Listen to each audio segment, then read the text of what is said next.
Hi there, my name is Kerry and I'm the face behind the Soap Coach. Today I'm going to talk to you about what you might need to be thinking about if you're looking to start your own soap business. Not to put you off, but just to give you an idea of how it may pan out, and if it puts you off, I'm sorry, but hopefully it'll pre-warn you and know what to expect really. So a little bit about me. I started my product-based business back in 2016. That's the Dog and I. It's all about dog soaps, dog grooming products, balms, shampoos, that kind of thing. I did it part-time alongside my main job, which is very stressful, so I know exactly what it's like to build a business alongside a day job with a family, part-time, etc., etc. Over the next 5 years, just for a bit of context, I took that up to nearly £50,000 a year turnover with a pretty good profit, and still working part-time alongside my day job. So I'd like to think I've learned a lot along the way about what works and what doesn't. But what I really want to do on this video is to give you a bit of an introduction of, as I say, what to think about when you're starting and whether it's right for you really. So, okie dokie. My first point is learn to make soap, really learn to make soap. The science behind it, what goes wrong, the ins, the outs, what works, what doesn't work. And the reason why I say that is because at some point something will go wrong, or you will have customers coming back to you and asking questions, and you need to know the answers to those. So although you can make your first batch of soap very quickly, I really do recommend that you practice a lot and get your head around the process, and you can do that quite quickly either at home or through a course with another soap maker. It's well worth doing the research on. So getting into thinking about running a business, my next bit of advice would be is niche right down. Now if you know me, you will know that I'm something of a niche queen. For me it's the be all and end all, and it's what will make you stand out from the crowd, and I'll cover that. It's a big topic. I'll cover that in a whole different video. So natural handmade soap is not a niche, that's your product. Coconut oil dog soap is my niche, so my whole niche is dog grooming products, so I don't make and sell specifically for humans or anything like that, it's just for dogs. So if you Google dog soap, you'll find me right at the top of the search engine on Google, below the paid adverts obviously, but because I've got such a narrow niche, I've ended up quite high on the search records. So my business is the Dog and I, if you want to look me up. Also Google Dr. Squatch, you'll find him quite easily. It's a Canadian soap maker, but his niche is all about soap for men, and particularly not just soap for men, but men who are quite outdoorsy, quite maybe heavy jobs outdoors, that kind of thing. So again, he's got a very specific target market that he's aimed at. Other people specialise in honey soaps or milk soaps, or let's think of another one off the top of my head. Maybe all soaps that are based on food products, so like banana soaps, for example, is one that I did recently in one of my tutorials. But you could just do a whole fruit range of soaps. But the niche aspect is a massive topic, as I say, and I will cover it in another video. But think outside the box, because the narrower your target market, the much easier everything becomes later down the line.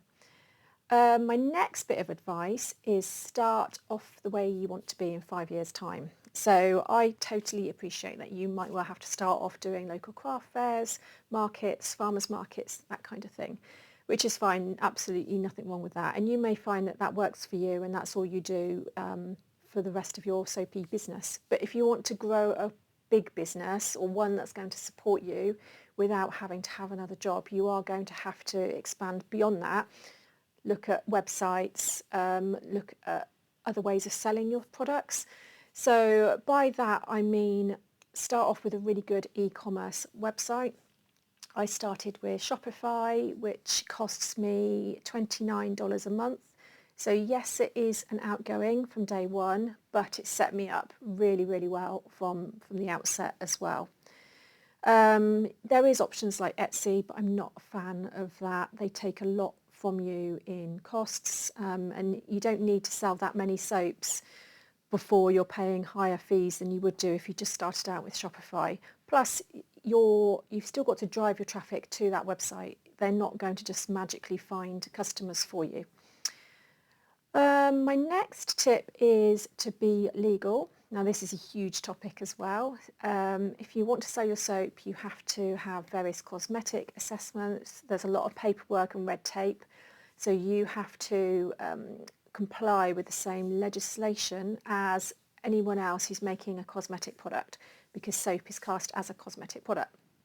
So you need to keep all sorts of documentation. You've got to register your soap on a portal, and again, I'm not going to cover it here because it's not the right video to be doing that on, but it's just to make you aware that there is quite a lot around it, and it will cost you some money as well. Next one is you are going to have to get to grips with social media. And I know you might not like that. You might not like being on social media, on Facebook or Instagram or whichever platform you decide. However, you do need to have a presence of some sort. It's the sort, even if somebody finds your brand, even at an event, they may well look for you on social media to see what's going on behind the scenes. You don't have to be on there 5 times a day, 7 days a week, but you need to have a presence on there. So I am now on Facebook, Instagram, Pinterest and YouTube, obviously, but I wasn't in the early days. Just start off with 1 or even 2. But you will need to show up regularly, because no one's just going to find you or look for you. You do need to put the legwork in for that. The next one is tech.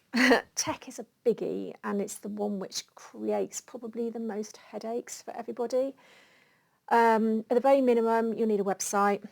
You will need an email list if you want to grow your business, and that requires a tech solution, although there's free ones out there. And bear in mind there's help around all of these things. There's obviously plenty of things on YouTube, and that aspect is one of the things that I cover in my Soap Business Bootcamp and inside my Soap Suite membership. So I do talk people that I work with through exactly how to do all of that. So don't worry about the how at this stage, just that this is something that you'll need to think about in the future. The next thing is if you want to make a decent wage, you are really going to have to do wholesale, which is in effect selling your soap to another stockist at a reduced price to enable them to sell it at a profit. Now that seems counterintuitive, and I do understand that. However, it's all a numbers game, and you're working in your zone of genius, which is making your soap in volume. Their zone of genius is going to be selling it for you. So they are your shop windows to the world. But again, it's a different topic. This is just an introduction. The next thing is making sure you get your pricing right from day one, because it's really hard to start off at a cheap price and then put it up when you realise that you're not making any money. So that's probably something of a mindset game as much as anything else, and understanding the figures within your business. But again, pricing is something that you will need to think from day one. The next topic is support. As a new business owner, I didn't know anything back in 2016, but I made a point of seeking out help and support from others, which was invaluable. That can be in the form of Facebook book groups, Facebook communities, paying for coaching or business support.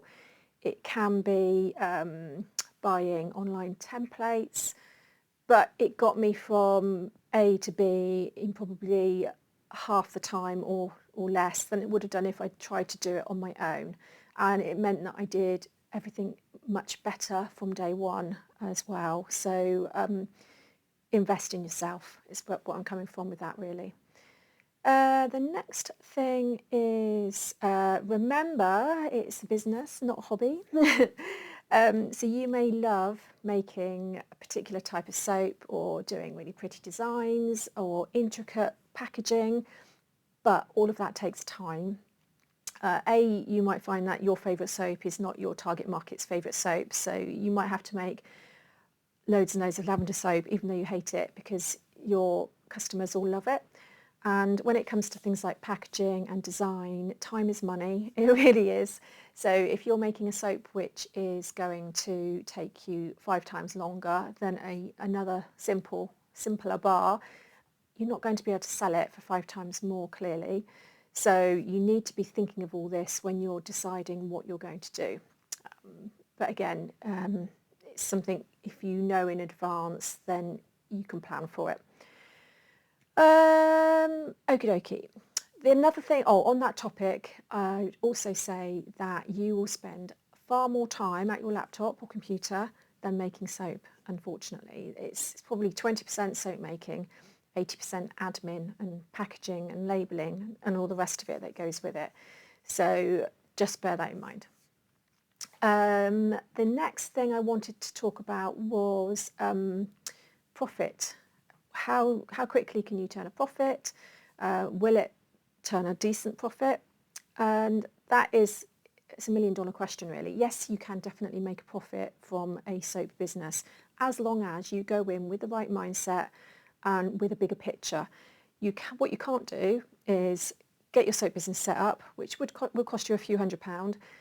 You can't then start making a profit immediately, because if you want to grow a business, you have to invest in more raw materials, more stock. So if you sell, for example, £100 of soap one day and you've made £50 profit from that, you are initially going to have to reinvest that profit into buying larger quantities of stock, which will then bring your price of your raw materials down, and so on and so on. So you need to look at it from a bigger picture and accept that initially you won't be paying yourself anything. It's quite possible that you might decide you will go to a show and you'll make a profit of £50 and then pay yourself that thinking it's a profit. But then how are you going to fund making the next step up to maybe doubling the sales that you're making each month? You can't, because you need to have that sort of growth within the business for buying larger and larger quantities. Hopefully that makes sense. Okay, so that is really a whistle-stop tour of just getting you in the right mindset, and absolutely not trying to put you off, if far from it, but I just want you to start thinking of it as a business from day one before you've even started making those few initial plans. So hopefully that's helped. Any questions, pop them in the comments below, and I'll do my best to help you.